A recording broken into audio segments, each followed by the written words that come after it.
Hello friends, I am Vandana Khatri. Welcome to my channel. तो हम कर रहे थे चैप्टर 5 ऑर्गेनाइजिंग। आज का हमारा टॉपिक है इम्पोर्टेंस ऑफ डेलीगेशन।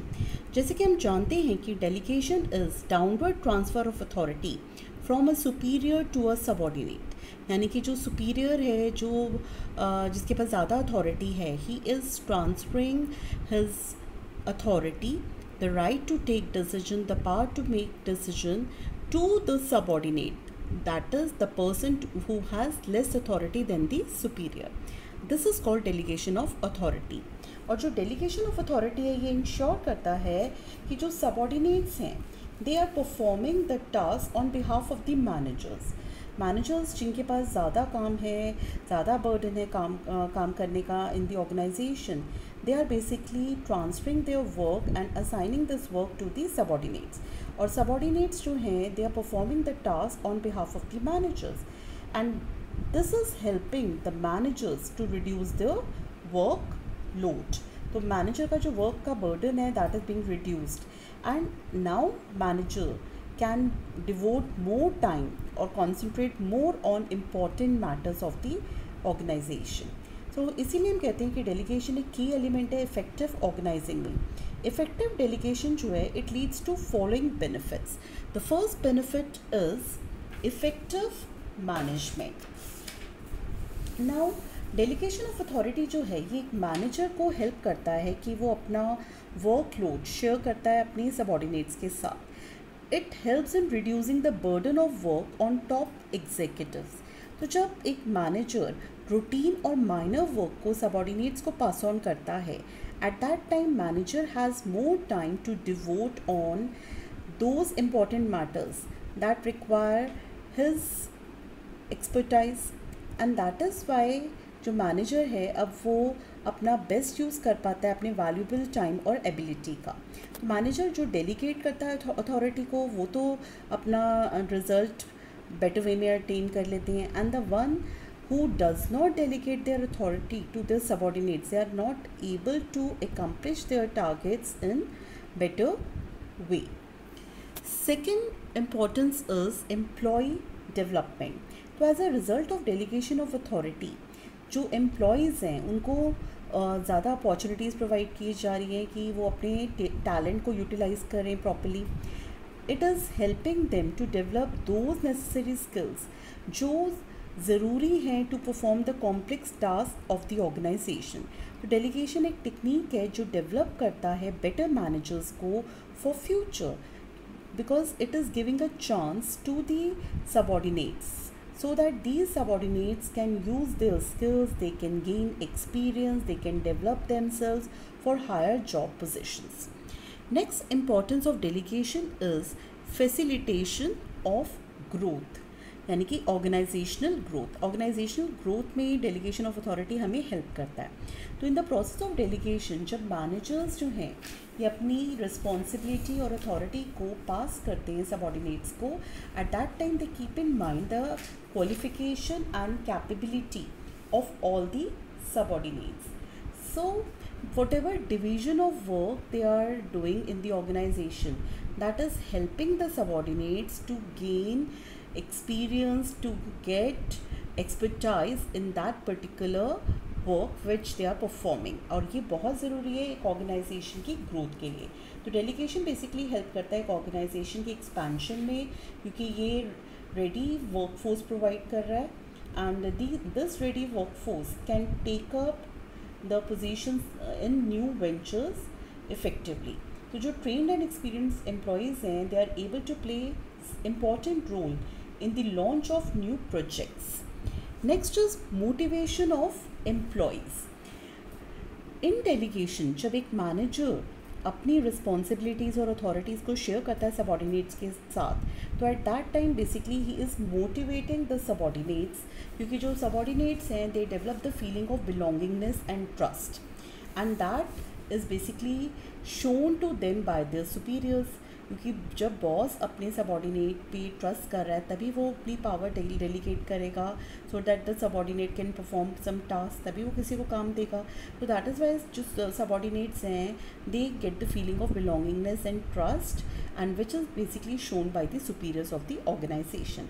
और कुछ जो एम्प्लॉयज़ हैं उनको मोटिवेट कर सकते हैं by such kind of non financial incentives. Next importance is basis of management hierarchy. Delegation of authority जो है ये एक सुपीरियर सबॉर्डिनेट रिलेशनशिप्स को इस्टेब्लिश करता है, which is basically the basis for the hierarchy of the management. तो इससे जो है everyone in the organization they know to whom they have to report, from whom they have to take the orders.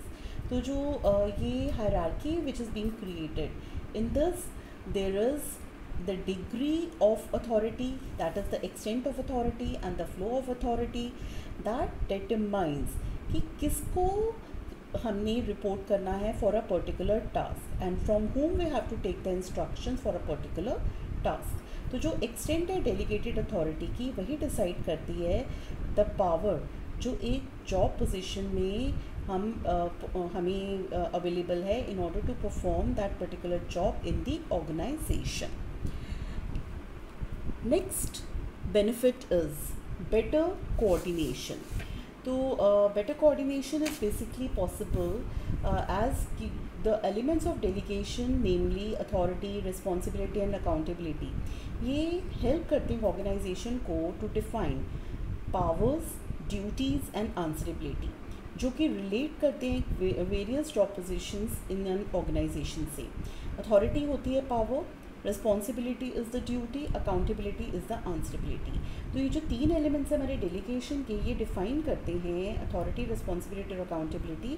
They are basically defining the power of various job positions, responsibility is defining the duties that are attached with various job positions, and answerability is related with accountability that tells us ki what will be the answerability of an employee working in the organization for the task that he is performing in the organization। तो ये जो तीन elements हैं जो हमारे को clarity दे रहे हैं वेरियस जॉब पोजीशंस की, they are basically helping to avoid the overlapping of duties और डुप्लीकेशन ऑफ एफर्ट्स, क्योंकि हमें क्लियर पिक्चर मिल रही है ऑफ द वर्क जो हमें परफॉर्म करना है at various levels and which is being done at various levels. तो ये जो क्लैरिटी है इन रिपोर्टिंग रिलेशनशिप्स में वो हेल्प कर रही है development and maintenance of effective coordination amongst the various departments, various levels and various function of the management. Next point is reduces the workload of managers। यानी कि in the process of delegation जो managers हैं they are basically allowed to share their responsibilities and work with the subordinates, and इसकी वजह से जो managers हैं वो अपना वर्कलोड का बर्डन रिड्यूस कर पाते हैं because they are sharing their work with their subordinates. उनको उन्होंने रिस्पॉन्सिबिलिटी असाइन कर दी, that is they are assigning the task to be perform by the subordinates, and then they are granting the authority also that is required to perform that particular task. तो इससे जो manager का workload है वो reduce हो जाता है, and with the process of delegation manager जो है वो पास करता है all the routine work to the subordinates and he himself basically concentrate on important work, और without delegation managers जो हैं वो overburdened रहेंगे with the work।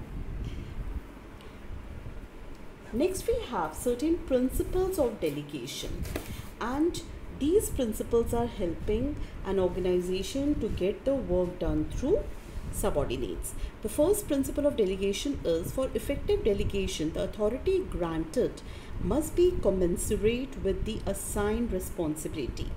This is nothing but the principle of authority and responsibility। यानी कि effective delegation के लिए जो हम authority, that is a power to take decision, हम grant कर रहे हैं, pass on कर रहे हैं to some subordinate, it must be commensurate, it must be according to the assign responsibility. यानी कि जितनी हम रिस्पॉन्सिबिलिटी असाइन कर रहे हैं सबॉर्डिनेट को to perform a well defined task, उतनी हम उसको पावर भी दें so that he can perform that task effectively and efficiently.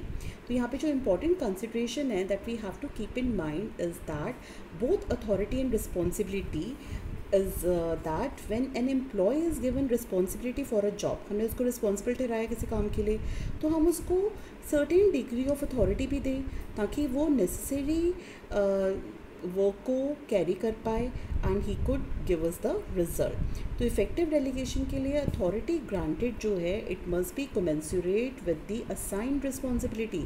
There should be a balance between the authority and responsibility, क्योंकि अगर हम अथॉरिटी जो ग्रांट कर रहे हैं सबॉर्डिनेट को वो ज़्यादा होगी then the responsibility, at that time जो सबॉर्डिनेट है वो मिसयूज़ करेगा अथॉरिटी का।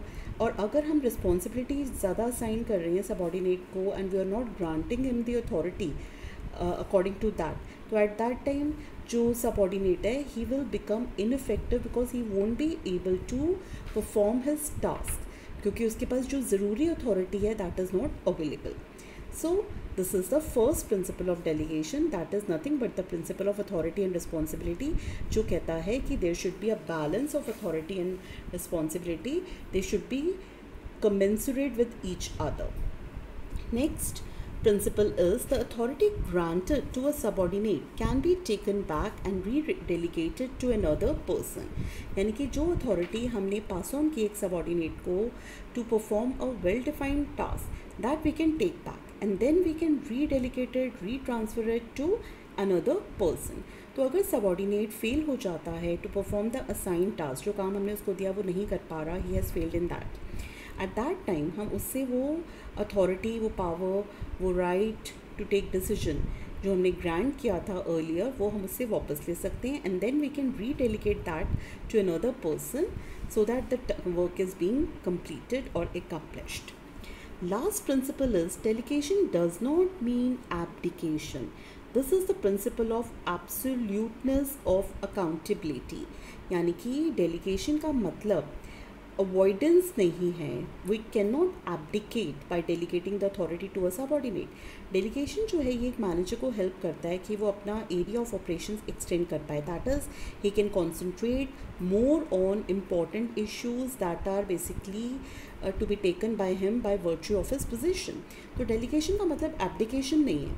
It means कि manager जो है वो after passing on the authority to his subordinate for the work to be performed, he is still accountable, he is still answerable.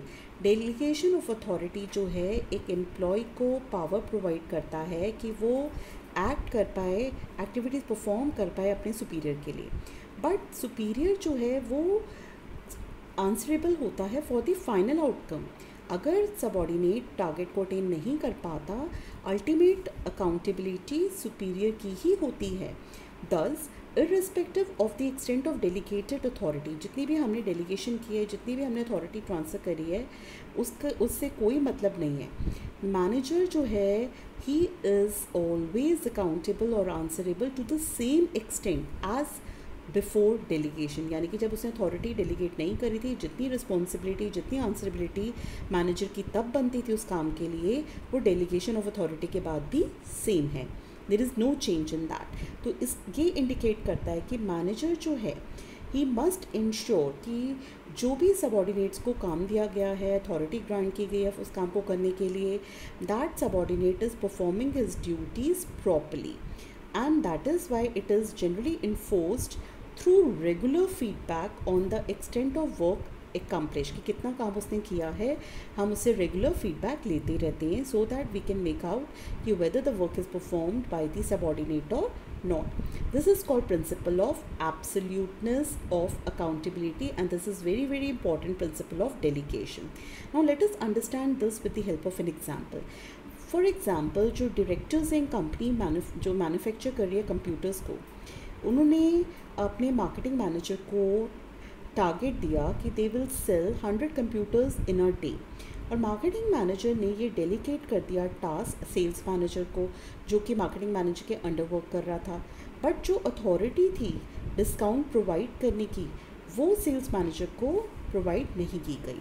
तो जो सेल्स मैनेजर है वो टारगेट को अचीव नहीं कर पाया. तो इन दिस केस जो मार्केटिंग मैनेजर है वो सेल्स मैनेजर को ब्लेम नहीं कर सकता, क्योंकि उसने नेसेसरी अथॉरिटी जो रिक्वायर्ड थी of giving discount was not being provided to sales manager by the marketing manager.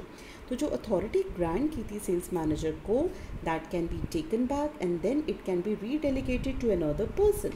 तो marketing manager जो है he shall still be accountable or answerable to the directors. और ये जो प्रोसेस है डेलीगेशन का, basically it does not relieve the marketing manager of his own accountability. तो यानी कि अकाउंटेबिलिटी को हम बिल्कुल भी डेलीगेट नहीं कर सकते, it can not be delegated at all. So that's all for today. Thank you.